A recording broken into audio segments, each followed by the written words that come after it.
দেশের ফুটবল পুনর্জাগরণের এক অবিচ্ছেদ্য অংশ জাতীয় স্টেডিয়াম ঢাকা। দর্শকদের সঙ্গে ফুটবলের মেলবন্ধনে যার অবদান অতুলনীয়। সিঙ্গাপুরের বিপক্ষে ম্যাচে যেখানে হাজারো সমর্থকের গর্জন ফুটবল উন্মাদনাকে বাড়িয়ে দিয়েছে কয়েকগুণ।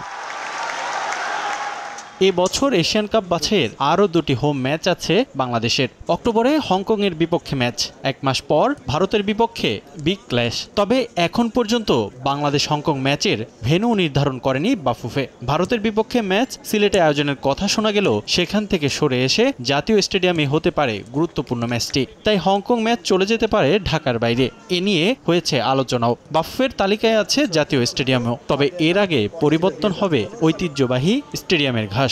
কোনো ডিক্লারেশন পাইনি। Competition committee plus national teams committee তারা যদি সিদ্ধান্ত নেয় তাহলে আমরা সিলেটেও আপনারা জানেন এটা রেডি করার মাঠ প্রস্তুত রয়েছে, বাট আরও ভালোভাবে প্রস্তুতের জন্য হয়তো আমরা নির্দেশনা পেলে কাজ শুরু করব। ঢাকা স্টেডিয়ামের মাঠ নতুন করে ঘাস লাগানোর একটা প্রক্রিয়া আমাদের চলমান। আমরা অল্প দিনের মধ্যে হয়তো টেন্ডার প্রসেসে গিয়ে এটা কাজ শুরু করব।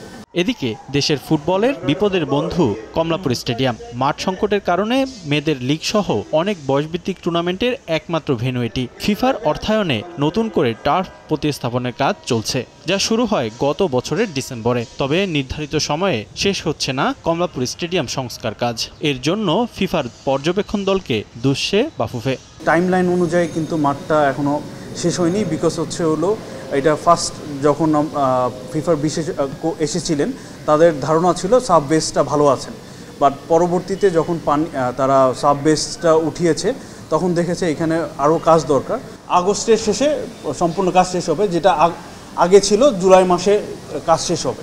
দীর্ঘদিন ধরেই চট্টগ্রাম পোর্টে আটকে আছে কমলাপুর ও বাফুফে একাডেমির মাঠের টার্ফ। তবে সব জটিলতা কাটিয়ে দ্রুত টার্ফ ঢাকায় আনার কথা জানান বাফুফে সাধারণ সম্পাদক।